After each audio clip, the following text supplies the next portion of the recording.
part of the Press Play Podcast Network. Look up in the sky. It's a bird. It's a plane. This is Jason J. Lewis, the voice of Superman on Justice League Action. This is Mark Wade, writer of Superman Birthright. You're listening to the Krypton Report.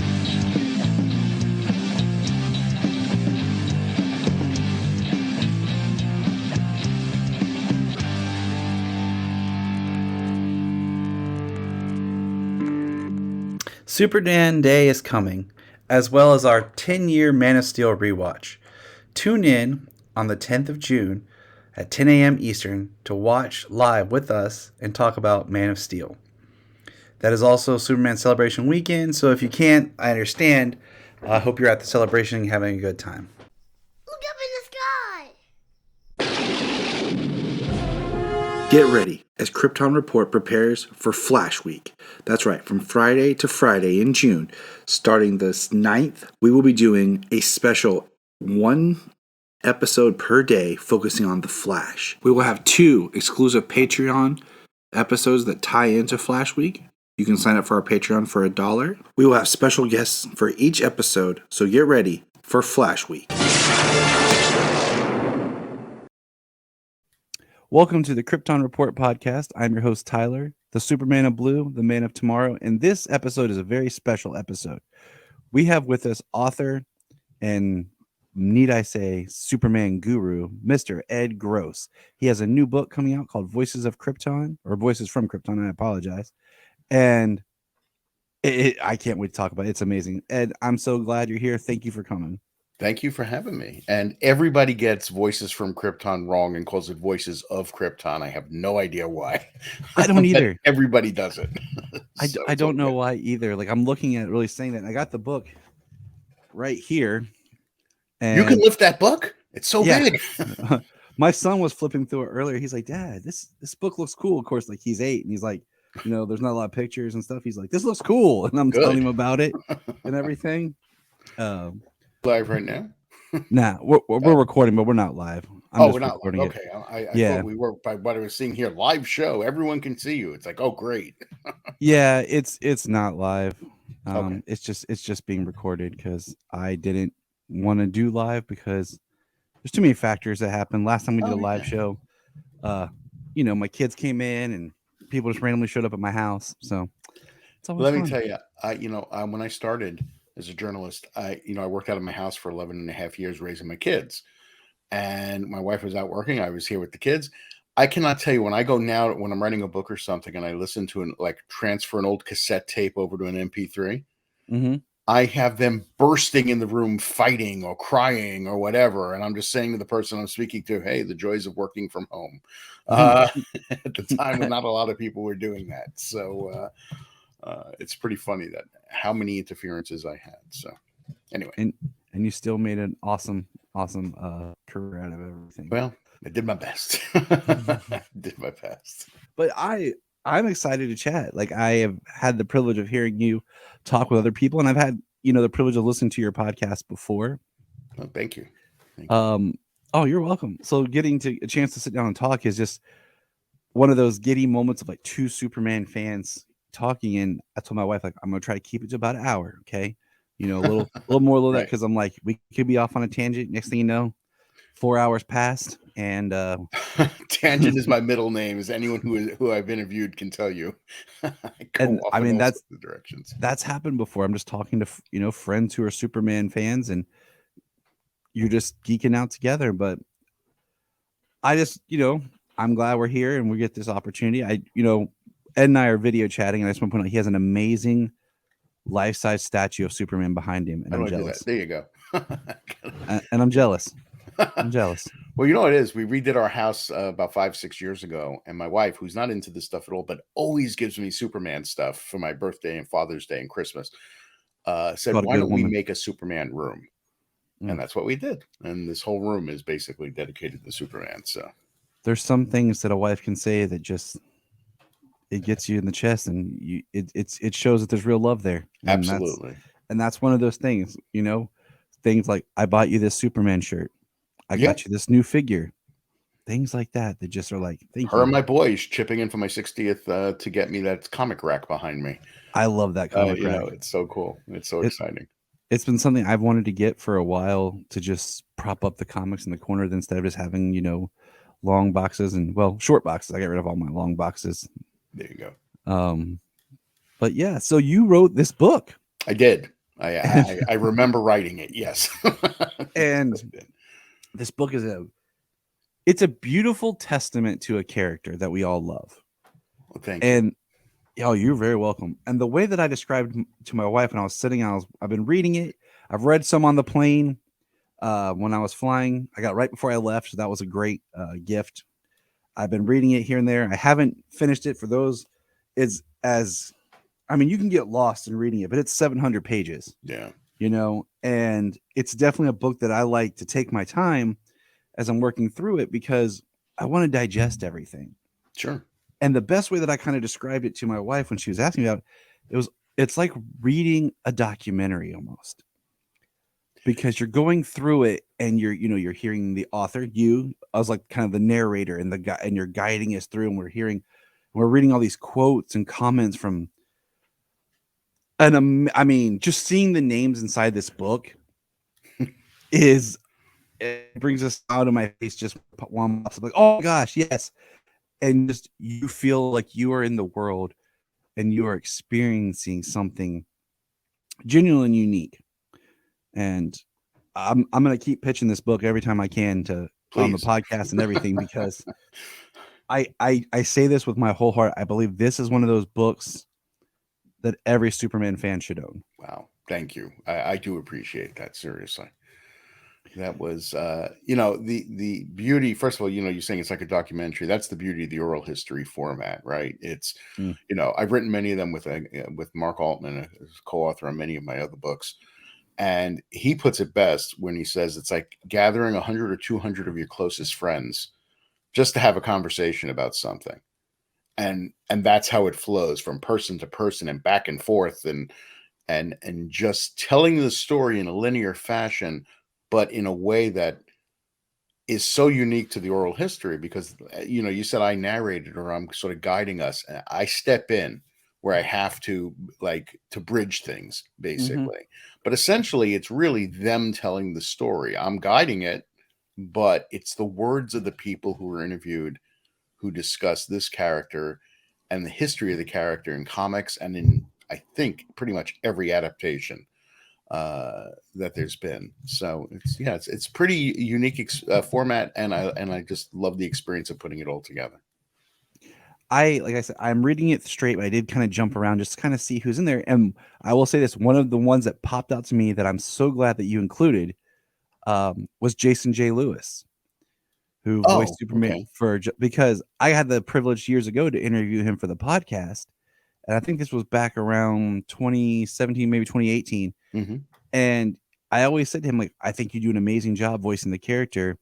I just feel bad because you get forgotten. And that show kind of gets forgotten. Absolutely. Yeah. It had an impressive cast, an impressive run. It was very enjoyable. I love watching it. And, I have a picture collage right here that's like, it's just me. Every time I've met a Superman, I've kind of put it on this collage, and I'll print out a picture, just kind of have. And I have a picture of me and him, talking just like you and I are right now. Right.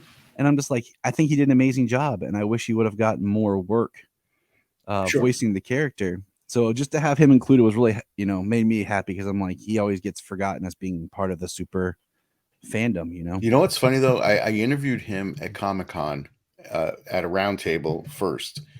And then I said to him, I grabbed him as he was leaving or whatever. I forget the exact circumstances. And I remember saying to Jason, I'm writing this oral history of Superman. I don't know when it's coming out, but I would love to just pick your brain about the character for a minute. And that's how I got him. And that's how he's in the book. So, there you go. So you talk about writing this book. My question is kind of, when do you think you officially had the idea? Because I've heard you talk that you've had podcast interviews and you've had old interviews and stuff with people. When did you officially come to the idea that I'm going to write this book? When did this microphone just died? Sorry. That's okay. Got excited. What can I tell you? I think it's, really I always knew I wanted to write a book about Superman. I've known that for probably, I would say, the last, 15, 20 years or so, I knew I wanted to, because I've been doing interviews on Superman since my journalism career started. I've always made a point of covering virtually every version that I could, past and present at the time. But I think when I started doing the oral histories, Mark Altman and I did 50-Year Mission, which is a 2-volume oral history devoted to the history of Star Trek, the first 50 years, obviously, 50-Year Mission. And once I fell in love with the format of the oral history with that, because I really wasn't familiar with it till we did that, I realized I have to do a book on Superman. I mean, the dream of doing, I've been very, very blessed in my career to write these books on things that I've always loved. Superman, Star Trek, James Bond, Star Wars, Planet of the Apes, Rocky.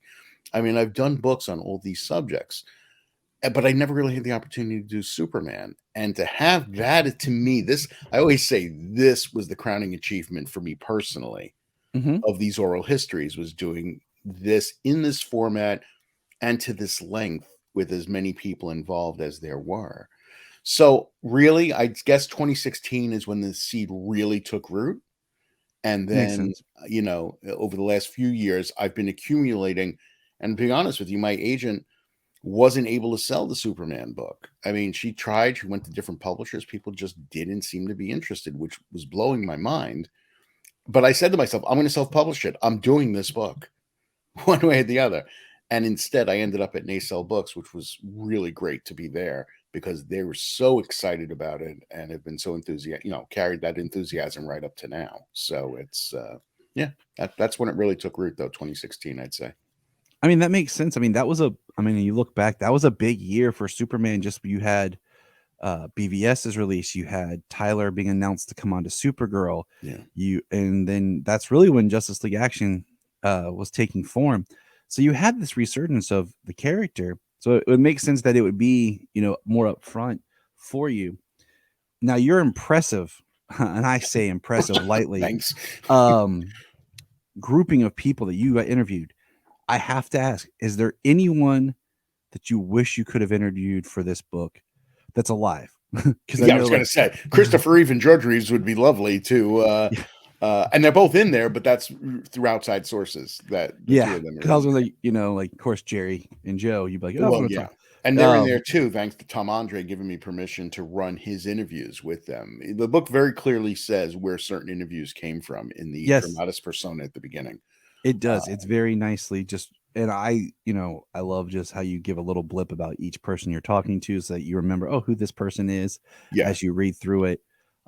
Is there anyone that's alive that you just couldn't get that you would have loved to have been able to interview for the book?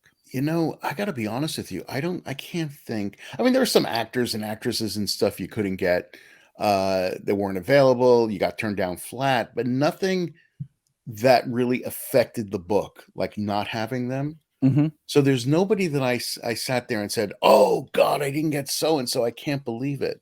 The only person that turned me down that I asked for interviews really was John Byrne.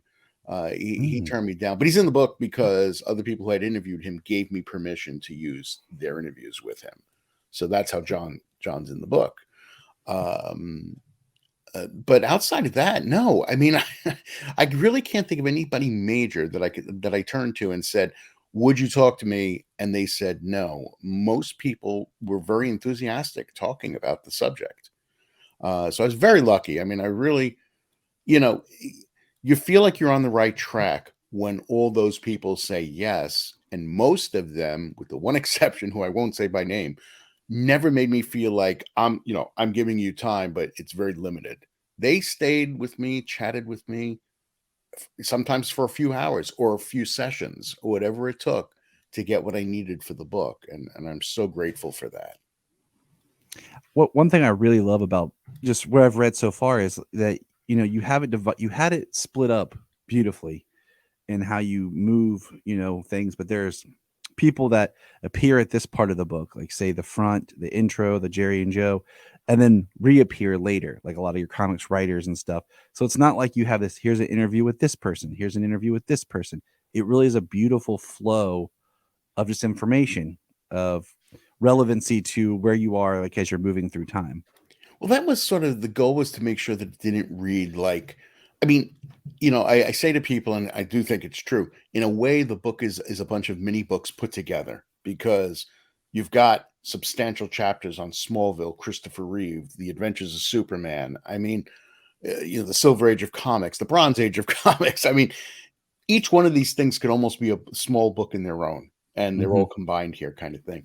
But the important thing for me was to make sure that the voices from Krypton uh, were spread throughout the book, as you're saying. It was important for me to say, if somebody did, like, get Mark Waid to talk about the radio show, you know what I mean, That and perfect have example. the different people say, get I believe Brandon Routh saying something about the Snyderverse. I mean, trying to get different people to refer, not only talk about their segment of the history, but to then talk about the overall history of Superman. And the other part of it, of course, was having all these historians, comic book historians, authors, different things like that, because they could comment on almost every single era of Superman, from the beginning to where we are now. So that was exciting for me, is to make sure that all of that was interwoven in such a way that you just didn't get a voice once, you heard it sprinkled throughout the book.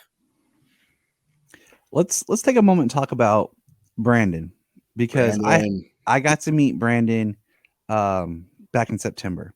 He's been on my list of Superman, like, people. Of course, I want to meet him because he's Superman, but like, I really wanted to meet him. Yeah. I told him, like, I didn't get a long chance to talk with him, but I got to say, like, Superman Returns came out at a very critical point in my life and really helped shape me and change me, and like, just, it was what I needed at the time. And Right. he asked me why, and I gave him a little bit, and I could genuinely tell, like, like, I've met people and talked to them, when you make a comment or make something that genuinely sparks their interest. And I would have loved to got to talk to him a little bit more about it. But he wrote your foreword. Yeah. And I love the foreword. Didn't he do a great job? Seriously. I read it in the car. So like, my wife and I, we went to the post office. I checked the mail, and I was so happy my book had arrived. And my kid's like, "What is that, Daddy?" And I'm like, I'm telling them what this is. And she's driving, and I'm reading it, and I'm reading this, and I'm like, I'm almost in tears. And I'm like, you have to read this forward. I'm not going to tell you who wrote it. I just want you to read it, about the conversation, because my wife and I will get into really good conversations about the character, because I've been sharing with her about the book, and we were talking as I was prepping, to chat with you. And I told her that I feel like everyone who's played Superman has some sort of part where they off the screen and on the screen, they have elements of the character. Mm-hmm. But I was like, there's something genuine about Brandon that just feels so true to the character that it's I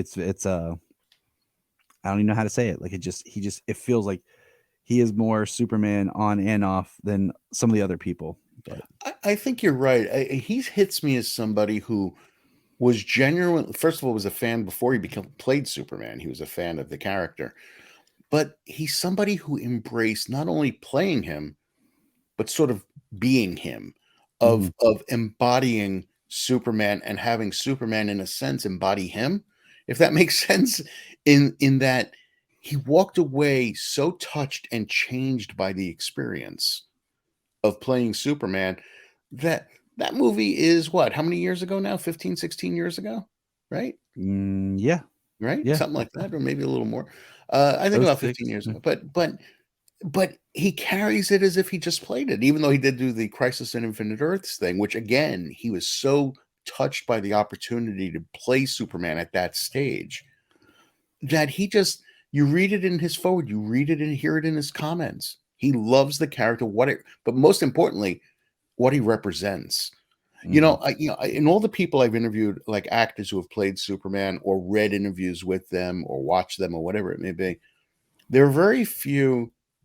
I'm not saying they don't take the work seriously, but they don't sort of look at the character. I don't think, I haven't gotten the vibe that they have anyway, and are changed by having played him. Tom Welling did a great job as Clark Kent.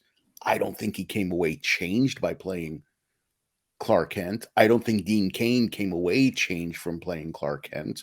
But I do believe that Brandon was. I believe Christopher Reeve was, of course, to some degree at least, because he was so determined to do other things besides Superman. I understood that.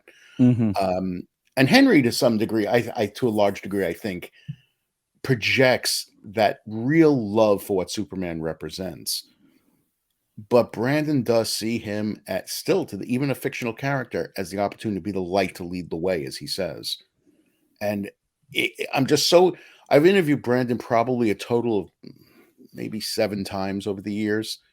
Met him at Superman Celebration, met him at New York Comic Con, I think it was, or WonderCon or something, and interviewed him there. And every time I step away saying that he believes man can fly. He believes what Superman represents. And he has, I think, taken a lot of that and into his own life, into his own thinking about things. And it's just so impressive. I know I've gone on a bit here, but that's just, you brought him up. Yeah. I mean, that's, like I said, that's the vibe. Like there's a different vibe when talking with Superman and meeting Brandon than when I've met others. So, I mean, it's a great point. And I love the fact that he was the absolute last interview I got for the book.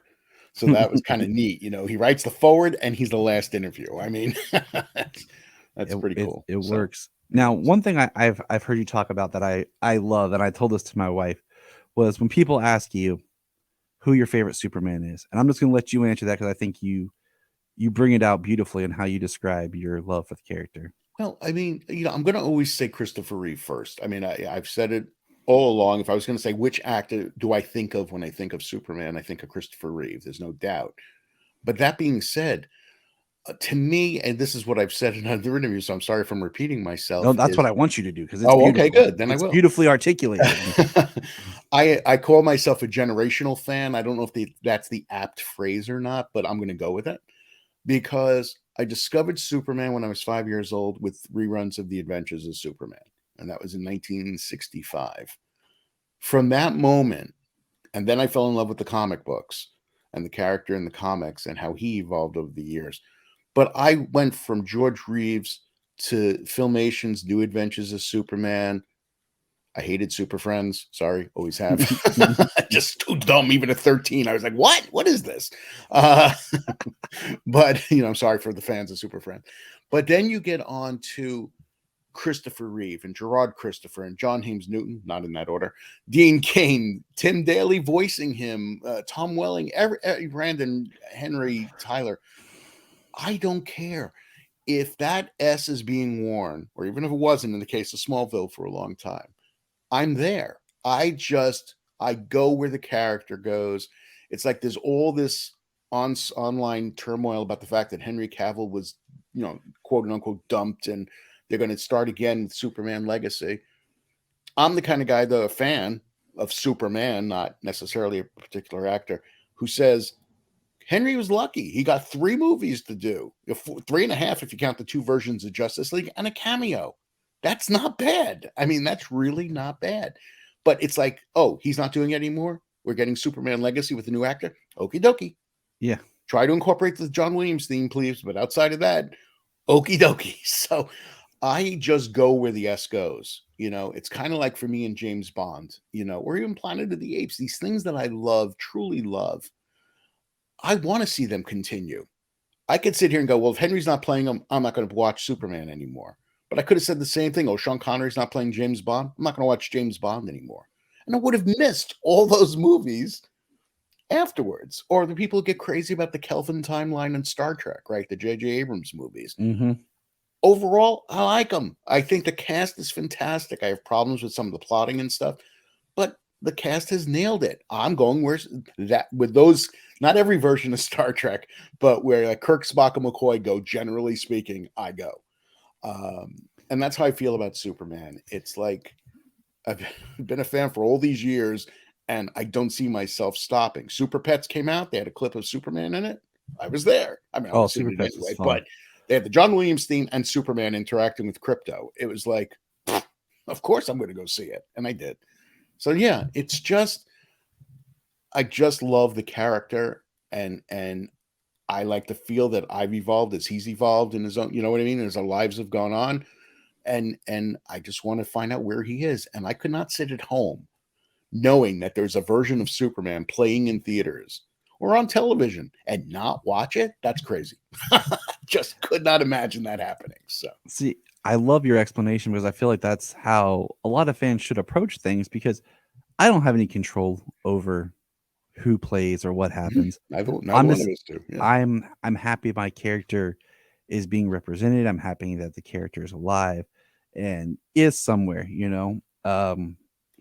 so that's kind of, the same feeling that I have towards is like, okay, you might have wanted more of this one version or actor, but time moves on. I wonder because how like you said you first introduced here with George, Yeah. and then you always think of Chris, like, and I think back like my childhood's kind of this blended because technically I was a kid when Dean Cain was Superman and I Right. watched Lois and Clark, but we had the Chris films. I had a VHS tape of. I now know that it was 1 and 2 together, but in my brain, I always just thought it was one movie until I got older. It was taped from TV, so like I even still remember like commercial things. But and I look at my kids like, which Superman are they going to latch on to, or are they just going to be like this, a fan of the character? Because there's not been like one for them. My kids were born in 2015 and 2017. Okay. So they've been around when I've watched Smallville. They saw, Man of Steel. They've watched those films with me. They've watched Superman and Lois with me. Mhm. So is there going to be a version that they like, that's my Superman, or are they just going to kind of go where the character goes? Well, I mean, my sons are, I have 3 sons and they're between like 28 and 32. Okay. Or 35 actually. So sorry, Ted. But all of them, my brain is Swiss cheese. I'm only organized with oral histories. That's it. But with Superman, it's like, I know that my youngest likes the character in general and he loves Superman and Lois, but he really loves Henry Cavill as Superman. And he can't watch the Christopher Reeve movies because the effects in his mind are just so primitive that it's just hokey. It's just he can't get into it, which I can't believe he's genetically related to me for that. But all 3 of them do tend to like Superman in general, though I'd say my youngest is the most sort of dedicated to one actor, and it's Henry Cavill. You said about the effects is funny. My daughter, she just turned 6. She loves the Flash. Okay. We gave her a birthday. It was all Flash stuff, and Cool. she'll watch. So I've been rewatching Flash stuff and everything. She really likes the movie version right now. She'll watch some Grant Gustin stuff with me too. Mhm. And I was watching the pilot for a future podcast with John Wesley Shipp, and she started watching, and she couldn't get into it. She's like, nah, Right. And even my son was like watching the effects. He's 8, and he's kind of like, At 8. okay. He's like, cool. He's like, okay. all right. He liked it. Okay, good. He was watching part of it with me, and like I think he's a very technical minded. So I think when he like watches stuff, he'll ask me how they did it or like effects wise. That's cool. Yeah. And start to like ask me questions. So I like, we talk about that. So I think he had an appreciation in a sense of like, okay, I see what they're doing, Right. But you mentioned James Bond, and this is a debate, and this is a question that I ask anyone I interview. Okay. Do you think that the Superman theme should be like the James Bond theme? Yes. The Williams theme. Yes. Yeah. I mean, how quick could I answer that question? Absolutely. I was just having this conversation with somebody because not only when I'm interviewed, I do talk about Superman outside of that. And what? I do feel like that's why I made the crack before about James Gunn. Please use the John Williams theme. Hans Zimmer did a great job with the Man of Steel theme. I'm not saying he didn't. However, the Superman theme from John Williams is exactly like the James Bond theme or the Indiana Jones theme. Same guy. Amazing. It captures instantly the character. What I love, and I may have said this recently, so again, apologies if I'm repeating what I've said on other podcasts. I love watching like tributes to Superman to the John Williams theme that are intercutting everything from Christopher Reeve to the Filmation the Filmation cartoons, the Fleischer cartoons, Kirk Allen, whatever it may be. It's the John Williams theme unifying 85 years of Superman, basically. I'm telling you, I'm sorry, the Hans Zimmer theme would not do that. If you played the Hans Zimmer theme with clips from every single version of Superman that's ever been filmed, I'm telling you, it would not have the same impact as the John Williams theme. I mean, I remember when Supergirl was coming out and they released a clip of Superman and Supergirl saving that jet that was coming down, right? And somebody put it to the John Williams theme. It blew me away. It played so beautifully with Tyler, the jet's getting away from him. He looks and he shoots forward. And as he goes, you hear dun, dun, dun, dun, dun, as he shoots forward. I got hair standing up on my neck now. It's just the iconic theme for Superman, and there's no reason in the world to change it. I don't care if the approach of the movie has changed. Like when Superman Returns didn't do as well at the box office as they wanted, Warner's insisted that anything associated with the Donner films be discarded. Which is why we never really got until they played with a little bit in the Joss Whedon theme, in the movie version of Justice League first, inappropriate places, frankly, but they did incorporate it. It just, now I hope that as they're going to change again, they'll recognize that it is, as you said, like the James Bond theme, and it should represent really every version of Superman in the movies, at least. It should be the theme. You can play with it. You can update it and certainly lead it into a new theme. But I think the core, it's kind of like Star Trek beginning with the dun, dun, dun, dun, you know what I mean? And then lead into any theme you want. I think that's so.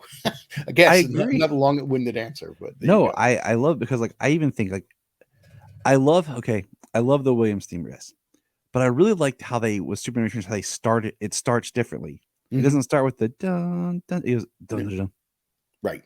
Dun, dun, dun, dun, dun, dun, like that's where it starts, and there's some differences in the music, in the orchestration stuff from what John Ottman did in Superman Returns compared to John Williams, and that proves that you can, like you just stated, like maybe drop it an octave, maybe mess with some of the instrumentation, and it's music. It can be moved, but the core theme can still be there. Absolutely. And you can, carry it character to character. And I think that it just automatically brings an emotion and a sense, because even looking at, and I cannot remember who did the music, and I apologize, for Superman, Lois and Clark, that theme is very similar to the John Williams. Oh yeah. I can't. Shirley Walker, when she did Superman the Animated Series, is very dun dun dun dun dun. Like it has a very similar feel, which proves that the style and I'm not well versed enough in my music language for orchestra. Neither am I. To properly state what I'm trying to say, but I think that there's always precedence that theme can carry. You can tweak it, and it can be just that musical symbol for the character. Yeah, and some people would think I'm crazy for saying this probably, but I actually think that Williams incorporates a bit of Adventures of Superman in the Superman theme. I believe there are certain elements, if you think about yeah, please, for my out of tune music. It's okay, they listen to me talk all the time. But I do think that he incorporated some of that as well, and I love Donner's constant statement he was making during the years that the song says Superman. Yes, it's just it does. It's and great. That's, so, yeah, I hope that they keep it. I really do. It's James Gunn. I'm hoping with Superman Legacy that he'll see that. It's kind of like, I remember, I tried tweeting him once because he does respond to some tweets, just when he said that Superman Lois may have like one more year left or something, because people like it. And I wrote, not only do people like it, but they get it. Please keep this show going. So not that James Gunn's going to read my tweet, but there you go. So you never know. Anyway. My working theory and hope for Superman Lois has been 5 seasons, basically in the show right as it's time to pass the Superman torch to Superman Legacy. Yeah. So you have this nice transition, but it's all the stuff we're still holding our breath as of this recording, waiting to find out if The CW Superman, and Lois has been renewed. And my thought is, it's this great show, and it's a perfect Superman for this time because, part of my story, and I've shared this, is when Smallville came out, I was in high school, and that was like the character saying, "Hey, I'm with you." The year that Smallville ended, when Clark and Lois were trying to get married, was the year that I got married. So I had Smallville through my teens into college, up till that show ending when I was married. Then Superman and Lois comes on, and Superman is now married, father of 2. I'm married. I'm a father of 2. Yes, I have little kids, but they're, his are teenagers. But this idea that this character comes to me at times where I am in my life. Sure. And it's kind of an inspiration. Like I remember John Kent, I call him John, Little John, Superman's son, was born technically in Convergence in 2015. Right.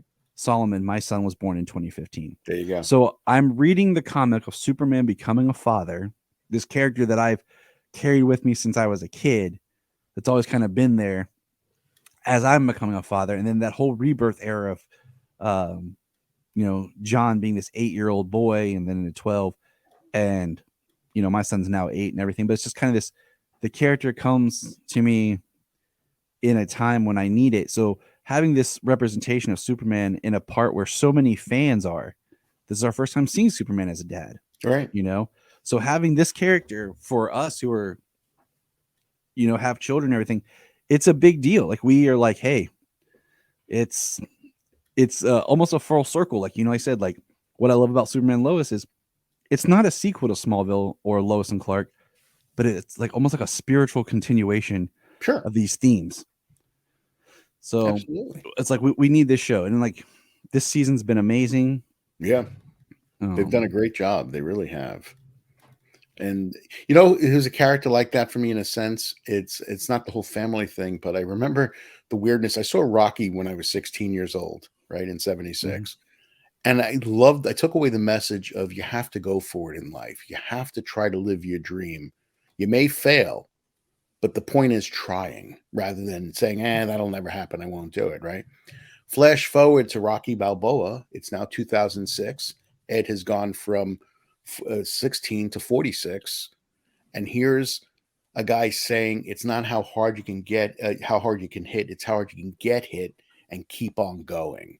It is how you have a chance to do it again, to try to achieve, even at this age, to try to do that.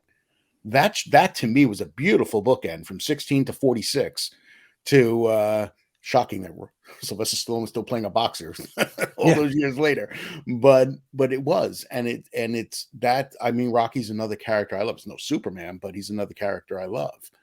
And that was part of that sort of that inspiration I took away. I love Rocky Balboa. As a kid, my favorite movie was Rocky 3. My mom said I would sit and watch that as like a little kid. It's awesome. I'm sorry. It just is. It is. But Rocky Balboa, I think Rocky 5 is rough. What Rocky 5's got? Rocky 5's got where Paulie gets knocked down in the bar by Tommy Gunn, and Rocky picks Paulie up and he goes, "You did pretty good knocking him down. Why don't you try knocking me down?" It's like, I love it. So, as bad as that movie is, it gave me my moments. So anyway, go ahead. I'm sorry. No, you're fine. But it's like you have to have Rocky 3 to get to Rocky Balboa. Yeah. And I love Rocky Balboa. Yeah. I think that's such a strong film, and I don't feel like it gets as much love in the Rocky series as it should, but it definitely does. It was more of a nuanced portrayal, and I think Stallone carried that over to the first 2 Creed movies as well. Yeah. A more mature acting performance from Rocky Balboa to Creed and Creed 2. So anyway, people are like, "Will you shut up about Rocky?" Go ahead. Nah, if they listen to our friend Anthony Desiato, they know that he brings up Rocky all the time. All right, good. One question I always ask, and is when you think of Superman, do you prefer trunks or no trunks? Someone else asked me that, and it feels like such a cop-out, but I just want to see Superman. I mean, do I have a preference? I like the trunks. I mean, I'm used to the trunks, but I'm also gotten used to him not having trunks. But certainly if Superman Legacy had him in the trunks, I would be very happy to see them again. See, It really my depends on their thing. How my about answer you? is a cop out as well because I'm like, you know what? In live action, I kind of prefer no Trunks, but they did a great job with the Brandon Routh suit in the quote unquote Kingdom Come suit, Yeah. and I think this season's suit with Tyler looks really good without Trunks. Yeah. But if you need Trunks, put them in the comics. I'm okay with that. I think it also just kind of depends on style and stuff like that. But For me, it's it's all always about the yes, man. You can wear trunks, don't wear trunks, just be Superman. it's So just one of those things that so many fans get fight over, and I'm just like, I don't see that's where I don't have patience because it just doesn't make sense to me to waste time fighting about that sort of thing. It's like you have an opinion about it, of course, but people get so vehement about it that it's kind of like, who cares? I mean, mhm. is there nothing else going in life that this is the debate that you have Yeah, to have? I mean, like I yeah, said, that's how I'm it is. happy either way. There's nothing going on in life. That's the debate. That's it. I guess that's the problem. Um, the other thing is like, okay, we've talked a little bit with Superman Legacy, and I sent out a tweet the other day, and I said, you know what? What I'm excited about with Superman Legacy again is merchandise. Is just the feeling of the resurgence of Superman when Superman Returns came out, when Man of Steel, Oh, sure. when I could walk into the store and I could buy my kid a Superman shirt without having to order it online. I could just go to Target, to Walmart, and just get one off the rack, or whatever Superman stuff. Like, I know you can't see like everything, but like my whole room I'm in is filled with stuff. Like, Yeah, I've got a lot of stuff in here too, so I get it. like I got curtains, I got my Smallville jackets hanging up over here and stuff. It's Right. like stuff that I've had to like search for, but I'm really excited to just be able to walk into the store and grab something Superman again easily. I'm excited to have people get that Superman stuff for me and give it to me as gifts because that's what everybody does. I told you they all give me gifts with the S on it. So it's I'm the easiest person to buy for. And if there's new merchandise, that means my Superman room will become even more crowded with stuff. So I'm all for it. Yep. Absolutely. That's same here. It's like, what do we get Tyler? Something with Superman. Does he have this already? No. Right. Okay. Yeah, exactly. There you go. That is the eternal question. People always asking. Last year for Father's Day, my son and my wife went out to the comic book store, and she told me when they came back, he said, "Get this one, mommy." And she's like, "Are you sure?" He's like, "Yeah, Daddy doesn't have this one." And I didn't. It was the hardbound Jeff Johns Brainiac I Attacks. love that story. Yeah. I do too. Yeah. And there's a great scene with Paw and Yep. Superman in it. And my son he knew Daddy doesn't have that one. Get it for Very me. cool. So going back to the book, and our whole conversation is just an expression that of the book in its spirit in itself, the oral history of, this is more based, but this is like our whole history of our fandom of just where we pull from the character. Yeah. Was there anything in all your research and everything you're putting this book together that you discovered that you didn't know about the character that really surprised you? The thing that sticks out in my mind, and it's not really something about the character per se, but about the history. I really, really, for the first time, looked at the whole Siegel Schuster versus DC Warner Brothers situation. That to me was enlightening to see just how much stuff went on and how when you're doing I mean, I kept referring to people, and for the first like 4 months of this writing of this book, I was in this rabbit hole of Siegel and Schuster because I was trying to determine or get a sense of who's the hero here, who's the villain here, really, and all that. And I realized there are no heroes, there are no villains. It is just a situation from two perspectives, but dragged on for years. I mean, poor Jerry Siegel became so embittered, and I understand why. Yeah. Feeling that they got ripped off and stuff. And then you argue and say, yeah, but they shouldn't have sued. When they sued in 1946, they lost everything.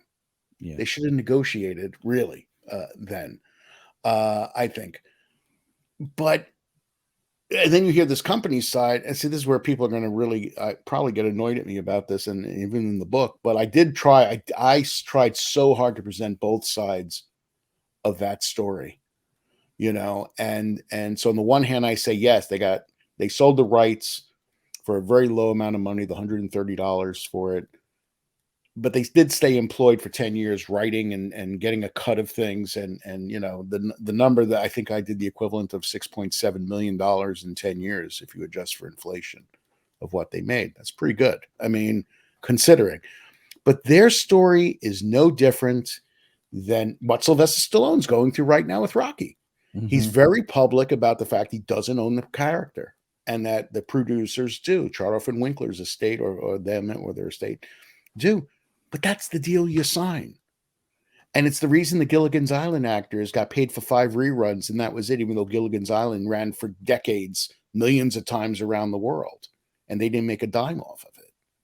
It's so you sign these work for hire agreements, or you sign these deals not knowing any better, and then the situation changes and you're screwed. Because now at the same time, should DC or Warner Brothers done something sooner? Yes. Yeah. They had a moral obligation, no matter what well, you sued me, so screw you. I'm taking your name off the comic. And then when Jerry Siegel came back in 59, and because Joanne Siegel pressured Jack Leibowitz to do something, they wouldn't put his name on the book, and they treated him like crap.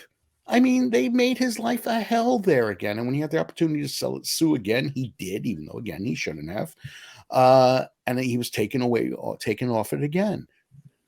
It's just, so that's my sort of was sort of like realizing, and how much the Siegel-Schuster story dipped in and out of the history of Superman. Like they were there till 46, they left. They came back, Jerry came back in 59, they sued again, they were out. The Neil Adams thing happened at the time of Superman, the movie, and suddenly everything changed because of the fact they were making this big budget movie and they didn't need the negative publicity. And I think Neil Adams. Sorry, Neil Simon's a nice man too. I've met him. He's gone now. But Neil Adams put it perfectly when he said to DC, supposedly said to DC, for the cost of hiring 2 secretaries, you can make this right.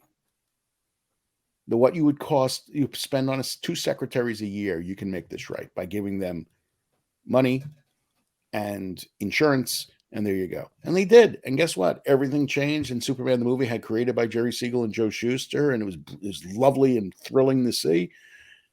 And their story had sort of a happy ending after decades of the thing. I don't even know if I'm answering your question anymore. No, you are. It's the tangent thing. No, because you want to root. I think we are always ingrained to root for the underdog, and it's very easy to see Jerry and Joe as the underdog taken by the corporate evils, But in reality, like you said, you sign a contract, you agree to something, and it's the business side. Just the way it's the business, and it's the business side of how things go, and you couldn't have predicted what this would do. Like the change, and Mark Waid said to me that this thing could have gone the same way that their Spy Smasher and other things they did failed to click with the audience, failed to live on. Superman could have come and gone, and nobody could have noticed, and it would have been over right away.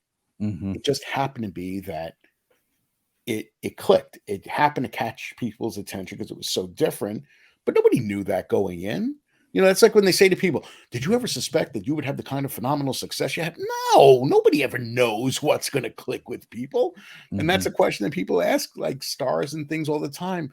It's like, did you suspect that, Indiana Jones would be this giant, phenomenal thing, or Dr. No would launch a movie, a movie series that's still going around 60 years later and 25 movies later? No, they were making a movie. They didn't know. They were making a comic. They were making whatever, and just luck. The stars line up and things happen. So, I'm certainly not sitting here saying that, Warner and DC, I keep saying Warner and DC, but I mean, for those years, national periodical. Yeah. I'm not saying they're the heroes in the story. They're good guys. Like we have to root for them. I don't root for them. I mean, they had all the money and they had all the toys. So I don't root for them per se, but I also don't vilify them. I don't sit there and beyond saying morally, you should have done something. So in writing the book, that was my rabbit hole in the beginning and kept resurfacing. I think we dip into that story like 3 times. Dip into that story 3 times throughout the book that leave Jerry and Joe, and then come back to Jerry and Joe, then leave Jerry and Joe, then come back one more time, and then move forward from there. So that to me was like the eye-opening thing. The rest of it is like, I had a pretty good working history of Superman. I had pretty good knowledge of what went on with the character, the character in his comics and in his in the various film and TV shows. So, yeah. Are you currently reading the Superman comics now? Any of them, or? I am trying to find the time. I mean, it's like when people say, "What books have you read?" I don't read any. I don't even read my books. I should. I should read them when I'm done writing them. The thing I did read, however, is I decided to read the first 3 issues so far of the John Kent story with Ultraman and Injustice, Superman and stuff. Yeah. And I have to say, I'm loving it. And I did read recently Supergirl, Woman of Tomorrow, because they're making a movie out of it. So I figured, let me see what this is. And I really enjoyed it. And I really want to get into the whole War World thing. And I'm going to try to become much more involved in reading the current storylines, because they have good writers working on them now. And that's, I think that's great. I too recently read I bought, of course I have the app, and when I have downtime, it's one of those things I'll just pull up, and read a comic on there. And I read The Woman of Tomorrow. Thought it was great. I love Tom Taylor's writing. So I think you'll really enjoy more of like the John Kent. If you go back and read his John Kent run leading up to. Yep. I got them on my Kindle. I'm just ready to get to them when I can. And I think just talking with you, you'll really appreciate the World War saga. Yeah. Of just how it really dives into Clark, Clark Superman, the person, the character, the moral standing of a character that he is. I think you'll really, really love that. Yeah, I'm looking forward to it. With the book being as big as it is there stuff that you had to leave out? Not stuff necessarily I had to leave out, because one of the other things I constantly say is there are going to be a lot of people out there saying he didn't cover this and he didn't cover that, and there are things I left out. More minutia, I think. I certainly hit all the highlights, and when I say that, I don't mean in a cursory way. I dive into them, I think, pretty much throughout the comic history and the movie history and TV history of it all. My biggest problem is, I make a joke of it, but I'm not lying. I could still be writing this book now. I could.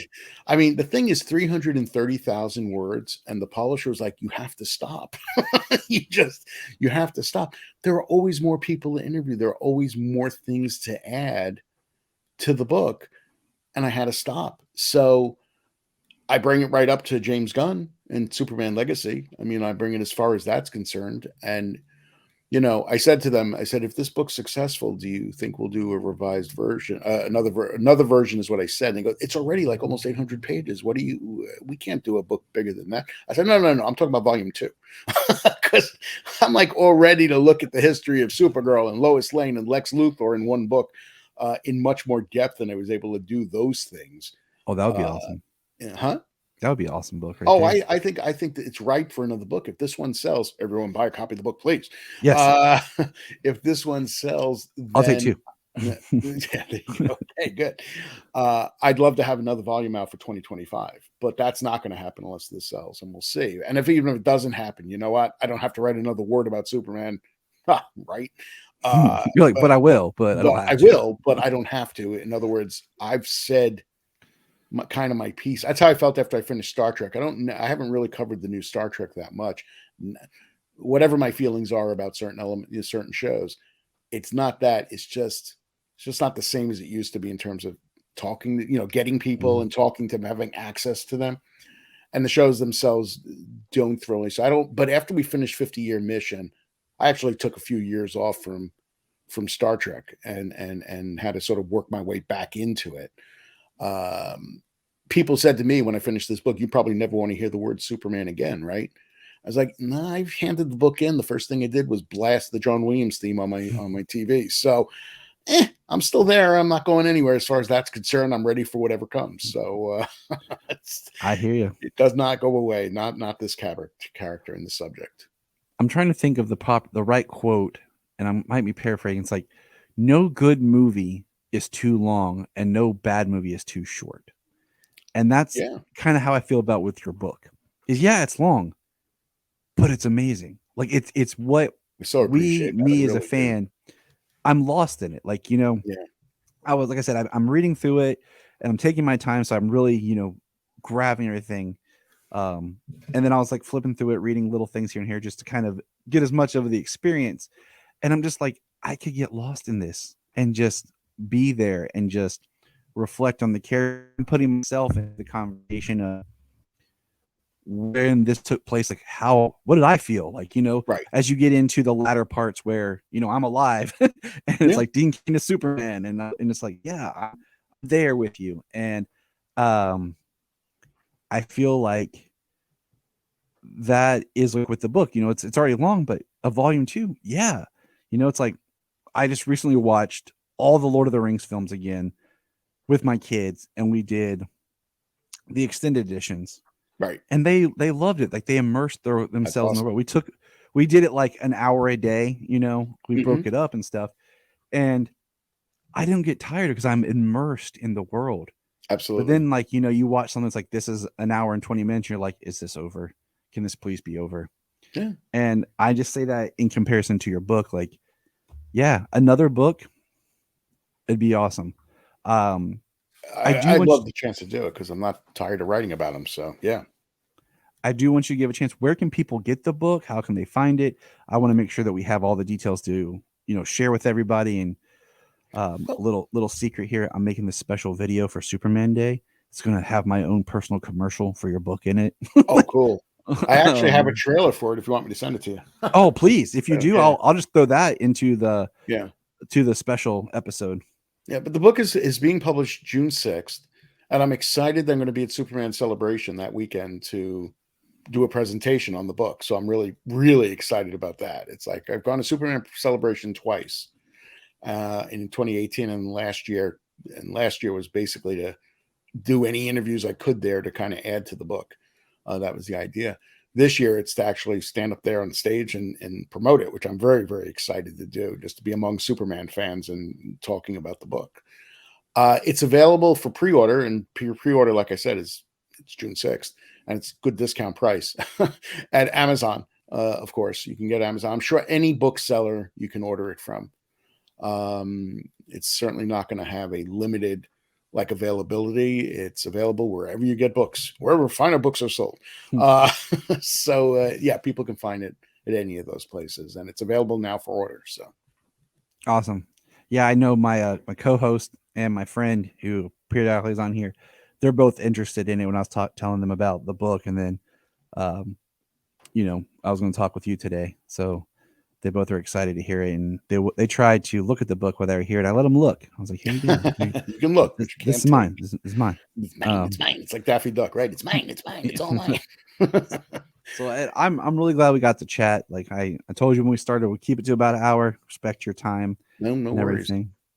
I will say, I want to say one thing though. Sure. Mark Waid wrote the afterword for the book, and one of the things he wrote is that this is the definitive book about Superman. And I think and that's very lovely, and I was so appreciative of it. You know, the afterword and the comment.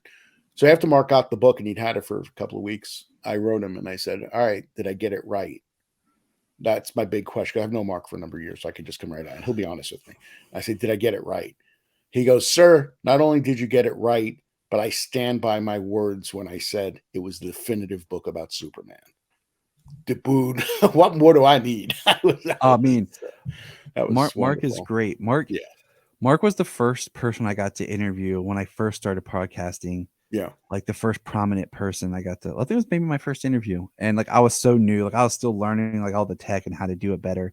Right. And he was so great to sit down and talk with me about it. And then a year ago, I got to catch up with him around the anniversary time of Kingdom Come, and we talked again.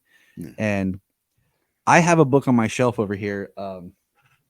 It's the Superman fans, like 100 things that every Superman fan should do.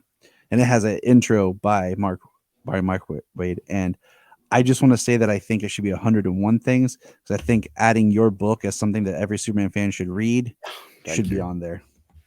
I do appreciate it. I really do. And that's the thing. I hope people recognize that this is not just, oh, Ed's writing another book, you know, because I've written a bunch of books. I put my heart and soul into this book. I really did, and I just want people to enjoy it. That's the thing. I hope people take away some joy following this history of this character who, and I've said this before, it's just blows my mind that Superman's introduced in 38 and 1940s on the radio, and he's been in some form of production in every decade since. Yeah. That's I insane. mean, I sat down with my friend and we looked at it. I said, when I was born in 85. Mhm. Okay. We have Superman 4, and then you go into Superboy series. Right. Then you go into Lois and Clark, then the animated series, then Justice League animated series, which then overlaps with Smallville, into Superman Returns, into, Smallville finishes. You have 2 years, and then Man of Steel, Right. then BVS. Then you have, like we said, Justice League Action comes in. He appeared in The Batman, the animated series. I don't think I'm forgetting anything. I don't think And then- every decade. Like and I then said. Supergirl. So Yeah. through my life, there's never been. I mapped it out one day. I honestly mapped it. I was bored. I don't think there's been maybe more than 1 year gap where there hasn't been something new in the media. Other comics are constant, but in other media of Superman for me to enjoy. And I started 20 years early. I was born in 60. In 65, I discovered the show. And basically, there's a Broadway musical. I didn't see it, but there's a Broadway musical. There was the cartoon, like I said, and it went on in the 70s. We had all those versions of Super Friends and the Superman, the movie, of course. And that late night David Wilson, Leslie Ann Warren thing, which not Talked good. about that But before. it's great speaking to them about it. But it's just amazing to me that it's never stopped. And on Superman the movie, I was 18, and I remember sitting in the theater with 10 people, right? We watched it. We stood up to leave. We looked at each other. We sat back down and rewatched it a second time that night because we just couldn't believe what we had just witnessed. So anyway, that's really a tangent from what you started with. So, No, it's the experience that we carry with us that we then, have the ability, like you said, you have the ability to pass on to your children. I have the ability to pass on. And that's one thing that excites me about Superman Legacy is my son will be 10, my daughter will be 8, and going to the theater to see Superman on the big screen. Yeah. Like my daughter stood up and yelled Superman in the movie theater at the scene in Black Adam where he comes walking in. I love that scene. She's so excited to see Supergirl in the Flash movie. Yeah. So the idea that in 2025 I get to go sit down and see another live action Superman on the big screen with my children now, and they'll be old enough to really appreciate it. It's thrilling. So, well, I'm thrilled to sit down with my children, even though they're in their late 20s and 30s. Can't wait to sit down with them and watch it too. So there you go. I think it's a character that really brings families together. I did a panel back in September, and it was the panel was like Superman being an aspirational character and the inspiration that he brings. And my mother-in-law came to the con to support me and to see the panel. And afterwards she stopped me and she goes, I get it. I understand why you love this character so much and why it means so much to you. And she's always been a supporter. Like, she paid for my graduation gift. I have the Superman symbol tattooed right here. Oh, wow. She paid for that as a graduation from college gift for me. She's got me. There's multiple things in this room that she's got. She's always supported, and because it's something I love, but she was like, I understand. I get what this character means. That's very cool. So that was a big epiphany moment. So absolutely. No, it's wonderful. But Ed, thank you for being here today and being part of this. I greatly appreciate it. No, thank you for having me. It was a great joy. I hope to come back again someday. Anytime. I definitely we'll book ahead 2 years so we can talk Superman Legacy. Okay, I'll be there. All right. Yes. Sounds good. Is there any social media or anything that you'd like to, say that people could get in contact with you to just, share their stories or just interact with you at all? I mean, I have everything. I have everything Superman Voices from Krypton related. I have a Voices from Krypton at gmail.com. If anyone wants to drop me a line there, I'm at Ed Gross on Twitter. I think I follow you. I'm pretty sure I do. There's a Voices from Krypton as well, but I don't remember the exact Twitter. I'm not a social. I only use social media really to say, "Hey guys, check out this cool article," or "I've got this book coming out," or something like that. And that's really kind of. I'm very limited on social media. I have to. That's something I really need to improve. So, at Ed Gross on Twitter is probably the best thing, and the Voices from Krypton at gmail.com. So, is it the at Ed Gross, the entertainment journalist at TV Retrovision? Yeah, all right. I'll go with that. Yeah. But that's not the whole Twitter thing, is it? It should be. No, I found it right here. There's a Voices from Krypton one as well on Twitter, but sadly, I don't remember exactly what it was. Hey, we us super fans got to stick together. Hey, what can you do? Hey, look, as long as I keep my marbles together to write the book and other books, then that's my concern. Everything else is just gravy that I can keep together. So there you go. So I just want to say from me and Ed, just remember, I'm always around. We're going to press pause and hear a few words from our other podcasts on Press Play Podcast Network. Hello, Brooks here with the Books with Brooks monthly book club podcast. Here's how Books with Brooks works. We read one book a month and then we talk about it. Classics like Stephen King's The Shining, debut novels like We Are the Brennans by Tracy Lang, and tons of other compelling, life-changing stories, one book and 1 month at a time. So come read along with us and then listen in. If you are like Tyler and James and can't get enough super talk, check out these other podcasts. Digging for Kryptonite, Supergirl Radio, The Last Sons of Krypton, the Superboy Legacy Podcast, All-Star Superfans, Superman the Animated Podcast, The Aspiring Kryptonians, Always Hold On to Smallville, The Geek of Steel, and Truth, Justice, and Hope. Remember to check out Krypton Report on all social media platforms. Go to linktree.com/Krypton Report. You find all of our report. This is Dan Jurgens, and if you want to have a good time, keep listening to the Krypton Report. Before we start this episode of Krypton Report, I want to take a moment and just give a shout out here to our Patreon. I know what you're thinking. Gosh, everyone's asking for money, and I get it. But our Patreon is only $1. $1 a month. It helps us keep the podcast going. And what we do is we try to find interesting shows and topics and whatever we want to talk about. We've done, as of this little thing, our last recordings were on the Scream series. Brian and Tyler, that's me, do our own show where we record in the car, and it's kind of funny. And we talk about pop culture or whatever is going on. We also have the Supernatural podcast we've been reworking. It's taken on some time just because of life. But we do movie commentaries as well. It's something that James and I have done, what we used to do on the main show that we've started doing here. So for $1 a month on our Patreon, you can get those shows. There's at least 4 a month. Also, there's my movie pitch show that I do. But also, what we want is if you're a Patreon, you can come on. You can come on the main show if you want. Or if there's something you want to come on and talk about, we can do it as a Patreon special. So all I want is for $1 a month, think about chipping in, joining our Patreon, and you have a voice to be a part of things. Follow the link in the link tree or in the show notes below, patreon.com/Krypton Report. Look up in the sky. We just want to say, if you've enjoyed this podcast, please check out other podcasts on the Press Play Podcast Network. Information $1 a month, you'll get extra special content that you don't get on the main show, like movie commentaries and whatever else comes out of our mouths.